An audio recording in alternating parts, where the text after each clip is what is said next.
அப்படியே இதை மட்டும் காமி.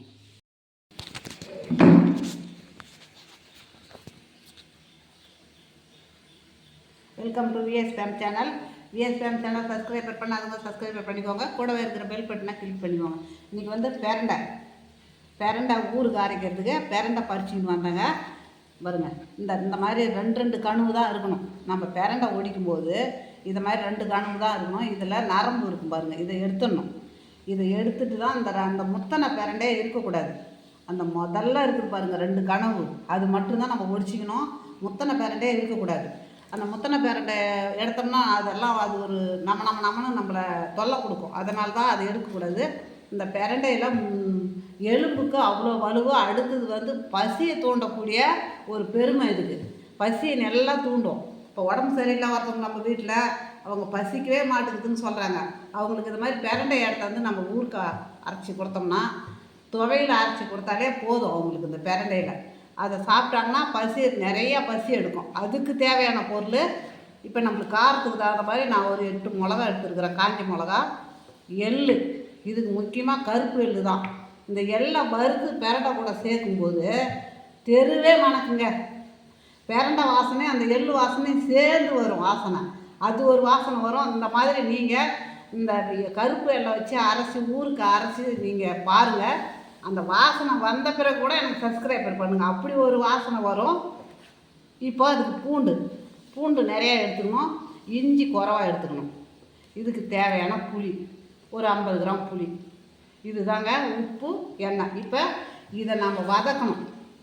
இதை எப்படி வதக்கணும்னா, இப்போ இதை என்ன பண்ணணும், இதில் நரம்பு எடுத்தாச்சு. நார்லாம் இருக்கவே இருக்காது. இப்போது நம்ம பொடியாக இந்த மாதிரி பொடியாக அரிஞ்சிட்டு நம்ம வானலில் வச்சு வெறும் வானலில் வச்சு வதக்கணும். அதை வெறும் வானலில் தான் வதக்கணும். நம்ம வந்து எண்ணெய் ஊற்றவே கூடாது.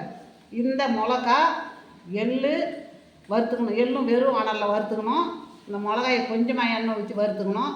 அதேமாதிரி பூண்டு, இஞ்சி எண்ணெயில் தான் கொஞ்சமாக வறுத்துக்கணும். அதெல்லாம் எடுத்துக்கின பிறகு அதே வானலில் அந்த எண்ணெய் சட்டி இருக்கு பாருங்க, அதில் போட்டு புளியை ஒரு பெரட்டு எடுத்துக்கணும். உப்பும் வறுத்துக்கணும்.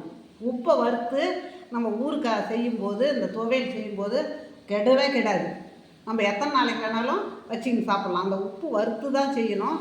நீங்கள் இதை மாதிரி செய்யுங்க. நான் இதெல்லாம் வறுத்து அரைச்சி எடுத்துன்னு வந்து இதெல்லாம் வதக்கி நான் சொன்னது தான். வதக்கணும். இதை வெறும் கடாயில் வறுக்கணும். இல்லை இதெல்லாம் கொஞ்சமாக எண்ணெய் ஊற்றி வதக்கிக்கணும். இவ்வளோ தான். இதை நாம் வதக்கி எடுத்து அரைச்சி எடுத்துன்னு வந்து நான் ஊறுகாயை காமிக்கிறேன்.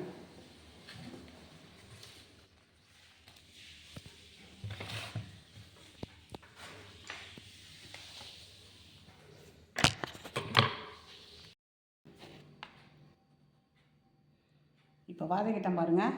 இதெல்லாம் எண்ணெயே இருக்கக்கூடாது. எண்ணெய் இல்லாத இந்த எள், பெரண்டை, இந்த உப்பு, இது 3மே பெரண்டை, எள், உப்பு, இது 3 எண்ணெய் இல்லாத வறுக்கணும். இப்போது இந்த மிளகா, காஞ்ச மிளகா, இந்த பூண்டு, இஞ்சி, புளி, இதெல்லாம் சும்மா 2 சொட்டு எண்ணெய் ஊற்றி இதை வறுத்துக்கணும். அவ்வளோதான். இப்போ எண்ணெய் இல்லாதவே நம்ம செஞ்சிட்டோம். தாளிக்கும் போது நல்லெண்ணெய் வச்சு தான் தாளிக்கணும். இப்போ அதை அரைச்சி நல்லா அந்த மிக்சியில் போட்டு நல்லா முதல்ல தண்ணியே விடக்கூடாது. தண்ணி விடாத முதல்ல போட்டு பல்ஸ் மூடில் நல்லா இது பண்ணிக்கணும், அரைச்சிக்கணும். அதுக்கப்புறம் தான் தண்ணி ஊற்றி நல்லா நைஸாக அரைக்கணும். இப்போ பெரண்டையெல்லாம் போட்டாச்சு. எள் அது முன்னெல்லாம் அம்மியில் அரைச்சாங்கன்னா அவ்வளோ வாசனை வருங்க அது. இப்போது இதுக்கு தேவையான உப்பு வறுத்து வச்சுக்கிறோம் இல்லையா, அதுக்கு தேவையான உப்பு இப்போ கொஞ்சம் நிறுத்தி இருக்கிறேன். அரைக்கும் போதே பத்தலைன்னா அப்புறம் போட்டுக்கலாம். இப்போ புளியை நல்லா வதக்கியாச்சு. இதை நான் அரைச்சி எடுத்துன்னு வந்து காமிக்கிறேன்.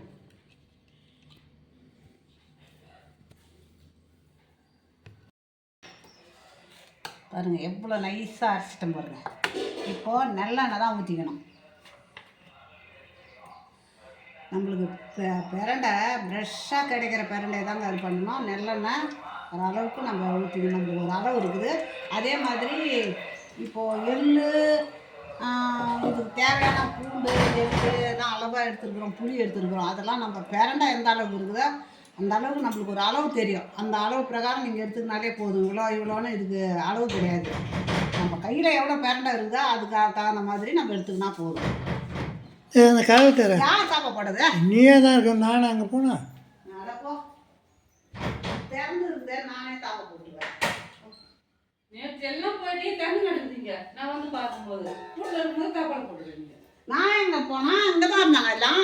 சாயந்தரம் நான் தான் போனேன். மீதி பேர் இல்லாமல் போனாங்க. யாருமே கிடையாது. நான் வந்து பார்க்குறேன் 3 கிலோ தண்ணி தான் நடக்குது. தோட்டம் ஒன்று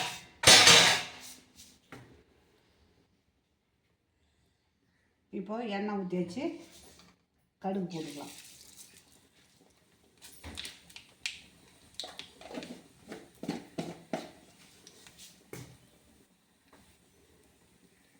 கடுகு பொரியட்டும். அது ஜீரகம்,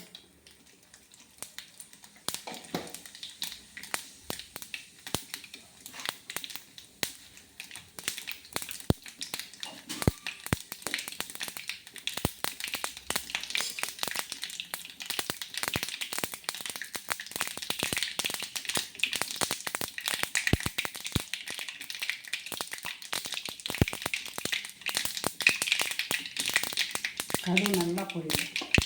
இப்போ நம்ம ஊறுகாயை போட்டுக்கலாம். ஊறுகாய் வந்து மோர் சாதம், தயிர் சாதம், வெரைட்டி சாப்பாட்டுக்கெலாம் நல்லாயிருக்கும். ரசம், வெறும் சாம்பார், காய் சாம்பார் இல்லாத வெறும் சாம்பார் வைக்கிறோம், அதுக்கெலாம் சூப்பராக இருக்கும்.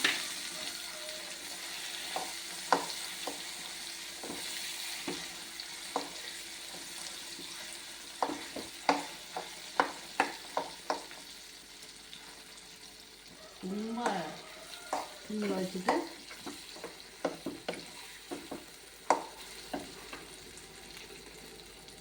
கொஞ்சமாக எடுத்துக்கணும். நம்ம ஊறுகாயை எடுத்துக்கிறதுக்கு ஒரு தொட்டுக்கு எடுத்துக்கணும்னா கொஞ்சமாக ஒரு புளியாங்கொட்டை எந்த பெருசு இருக்குது அந்த பெருசு தான் எடுத்துக்கணும். ஊறுகாய் தானே நம்ம எடுத்துக்கக்கூடாது நிறையா. ஏன்னா அதில் உப்பு, எண்ணெய், புளி நிறையா நம்ம கலந்து இருக்கிறோம்.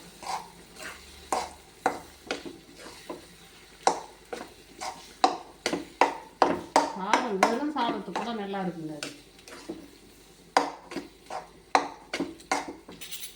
அது சரியாக போச்சா? அந்த எண்ணெய்க்கும் நம்ம அரைச்ச ஊறுகாய்க்கும்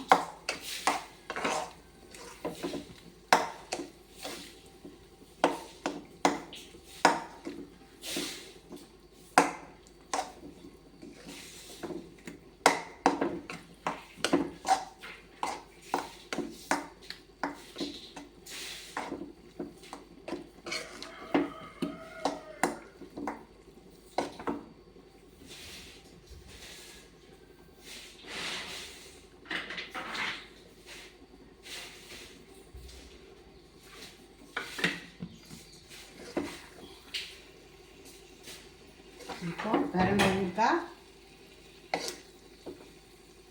நம்மளுக்கு ரெடி.